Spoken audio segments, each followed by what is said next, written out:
आज हम न्यूरोलॉजी में डिस्कस करेंगे कॉमन ब्रेन लेजन। तो कॉमन ब्रेन लेजन में सबसे पहले हमारे पास क्या आता है जी, फ्रंटल लोब। सबसे पहले हम फ्रंटल लोब के फंक्शन को डिस्कस कर लेते हैं। जो फ्रंटल लोब का जो बॉडी में फंक्शन होते हैं वो चार बहुत इंपॉर्टेंट होते हैं। नंबर 1 कंसंट्रेशन, ओरिएंटेशन, जजमेंट और जो प्रिमिटिव फ्लेक्सेस है जैसे मोरू प्लांटर वगैरह क्या होते हैं उनको इनहिबिट करता है। अगर फ्रंटल लोब का लेजन हो जाए तो प्रॉब्लम कहाँ आएगी, तो ये सारे उससे फंक्शन क्या होंगे, इनहिबिट हो जाएंगे। तो बॉडी की कंसंट्रेशन, ओरिएंटेशन, जजमेंट क्या ये क्या हो जाएगी, इनहिबिट हो जाएगी। और जो प्रिमिटिव फ्लेक्सेस है जिनको ये दबा रही थी वो क्या होंगे, दोबारा नमूदार हो जाएंगे, हमारे सामने आ जाएंगे। फ्रंटल आई फील्ड एरिया, फ्रंटल आई फील्ड एरिया इससे एक नमूनिक याद है कि यानी फ्रंट मतलब सामने। अगर इसका लेजन हो जाए तो क्या होगा, I look toward brain lesion. Third हमारे पास क्या है, पैरामीडियन पोंटाइन रेटिकुलर फॉर्मेशन। तो पैरा मतलब अवे कर लें, तो बेसिकली इसका लेजन हो जाए तो आई क्या देख रही होगी, I look away from the brain lesion. तो नेक्स्ट हमारे पास है medial longitudinal fasciculus. Basically medial longitudinal fasciculus है, ये एक ट्रैक्ट है जो क्रेनियल नर्व 6 और क्रेनियल नर्व 3 के न्यूक्लियाई को अटैच करता है। यानी हम हेड को जिस साइड पे करेंगे आई भी उसी साइड पे मूवमेंट हो जाएगी। लेकिन ये करवा क्या रहा होता है, ये कौन करवाता है, मीडियल लॉन्गिट्यूडिनल फेसिकुलस। अगर लेफ्ट साइड की आई है तो ये कॉन्ट्रालेटरल साइड पे जाएगा, वहाँ पे क्रेनियल नर्व 6 होगी, उसमें क्या करेगा, लेटरल रेक्टस को क्या करवाएगा, कनेक्ट करवाएगा, जो क्या करवाता है आई की अबडक्शन। और उसके बाद ये दोबारा सेम साइड पे आएगा थ्रू मीडियल लॉन्गिट्यूडिनल फेसिकुलर, जो क्रेनियल नर्व 3 को अटैच करेगी, इनर्वेट करेगी। क्रेनियल नर्व 3 किसको इनर्वेट करेगी, मीडियल रेक्टस को। जो मीडियल रेक्टस का फंक्शन क्या होता है, अडक्शन।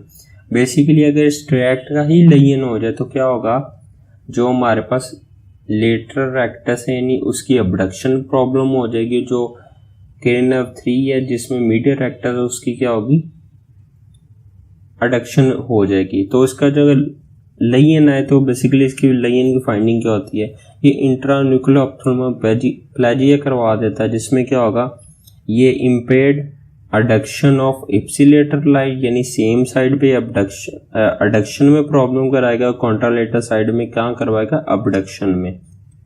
और ये कहाँ पे होता है, मल्टीपल स्क्लेरोसिस में होता है।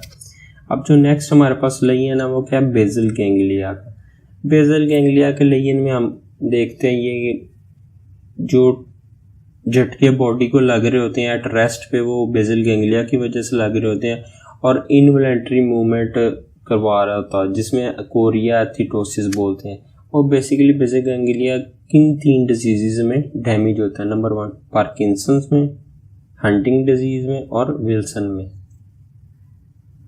अब जी हमारे पास नेक्स्ट है जी हिप्पोकैम्पस। हिप्पोकैम्पस में जो basically part of limbic system होता है, तो अगर हिप्पोकैम्पस का बायलेटरल लेजन हो जाए तो क्या होगा, पेशेंट जो अपनी न्यू मेमोरी नहीं बना सकता तो उसमें क्या होगा, उसको क्या बोलते हैं, एंटेरोग्रेड एमिनेजिया, यानी patient unable to make new memory अगर हिप्पोकैम्पस का लेजन हो जाए। तो नेक्स्ट हमारे पास क्या है, अमेगडाला। अमेगडाला का प्रॉब्लम हो जाए तो वो क्या होता है, क्लोर-बकी सिंड्रोम करवा देता है। बेसिकली वो क्या होता है, बिहेवियर में प्रॉब्लम करवा देता है, जिसमें हम बोलते हैं क्लोर-बकी में हाइपरफेजिया, बंदा ज़्यादा करता है, बंदा ज़्यादा सेक्स करता है और बंदा ज़्यादा बोलता है, यानी हाइपरफेजिया, हाइपरसेक्सुअल और हाइपरऑलिटी, इसको क्या बोलते हैं, क्लोर-बकी सिंड्रोम। ये अमेगडाला का क्या होगा, बायलेटरल लेजन होने की वजह से हो जाता है। अब जो हम देख रहे हैं सबथैलेमिक न्यूक्लियस, अगर सबथैलेमिक न्यूक्लियस का प्रॉब्लम हो जाए तो कौन सा लेजन होता है, ये कॉन्ट्रालेटरल हेमिब्लेस्मस, यानी कॉन्ट्रालेटरल इनवॉलंटरी मूवमेंट बॉडी की करवा देता है। ये हमारे पास है सबथैलेमस का न्यूक्लियाई का problem.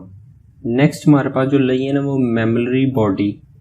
Memory body basically part of limbic system होता है। अगर इसका बायलेटरल लेजन हो जाए तो क्या होगा, ये एक बेसिकली स्पेसिफिक सिंड्रोम करवाता है जिसे बोलते हैं रैंकी कोर्सकॉफ सिंड्रोम।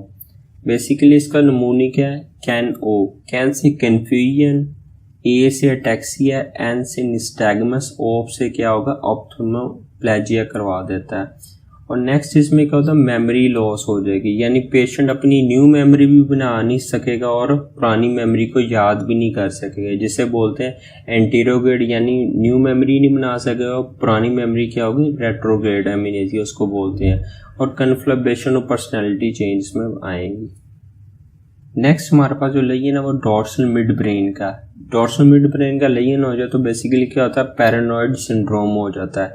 तो पैरानॉइड सिंड्रोम में 4 चीज़ें बहुत इंपॉर्टेंट है। ये क्या होगा, जो वर्टिकल जो गाज है ना हमारी आइज की, उनकी पालसी करवा देता है। और नेक्स्ट क्या करेगा, जो पुपिलरी लाइट नियर डिसोसिएशन करवा देगा। थर्ड पे क्या होगा, लिड की रिट्रैक्शन करवा देगा। और चौथे पे क्या करवाएगा, ये कन्वर्जेंस रिट्रैक्शन ऑफ निस्टैगमस। ये 4 चीज़ें पैरानॉइड सिंड्रोम में हमें मिलने को मिलेंगी। अब जी रेड न्यूक्लियस मिड ब्रेन, अगर मिड ब्रेन के रेड न्यूक्लियस में प्रॉब्लम आ जाए तो क्या होगा, ये बॉडी की फ्लेक्शन और एक्सटेंशन में प्रॉब्लम आ जाएगी। डिकॉर्टिकेट मतलब फ्लेक्सर, इसमें देखते हैं हम क्या कहेंगे, इसमें जो बॉडी की फ्लेक्सर मूवमेंट में प्रॉब्लम है, अगर पेशेंट को अगर एक स्टिमुलेट पेन का दे के देखेंगे, वो क्या करेगा, वो क्या कर लेगा, वो फ्लेक्शन जो उसके अपर लिम्ब में उनकी फ्लेक्शन करवा देगा और जो लोअर लिम्ब में उनकी एक्सटेंशन करवा देगा। इसका मतलब क्या होता है, ये डिकॉर्टिकेट पोस्चरिंग होती है फ्लेक्सर पोजीशन। इसका मतलब ये क्या होता है, जो प्रॉब्लम है वो रेड न्यूक्लियस से अबव है।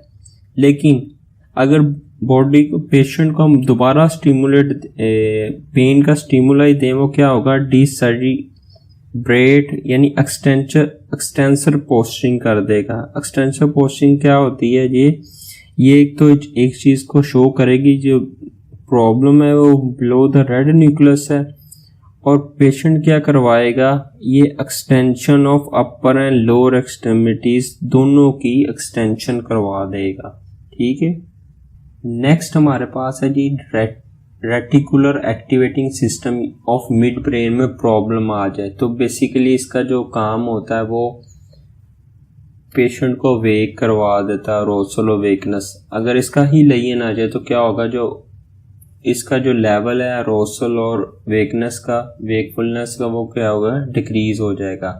नेक्स्ट हमारे पास सेरिब्रल हेमिस्फीयर। सेरिब्रल हेमिस्फीयर अगर लेजन आ जाए तो इसमें क्या होता, इसमें इंटेंशनल ट्रेमर आते हैं, लिम्ब का अटैक्सिया हो जाएगा, इसमें बॉडी का बैलेंस बिगड़ जाएगा। अगर सेरिबेलम का डैमेज हो जाए तो इसमें क्या होगा, जो पेशेंट है वो जिस साइड पे लेजन है उसी साइड पे जाके गिर जाएगा। अगर सेरिबेलर वर्मिस का लेजन हो जाए, इसमें क्या होगा, इसमें जी ट्रंकल अटैक्सिया हो जाएगा, यानी वाइड वेस्ट। एक पेशेंट जिसने ड्रिंक किया होगा, ट्रंक होगा, उसी तरह वो चल रहा होगा, उसी टाइप की इसकी क्या होगी, पेशेंट की चाल आएगी। और सेकंड क्या होगा, निस्टैगमस करवा देगा। ठीक है।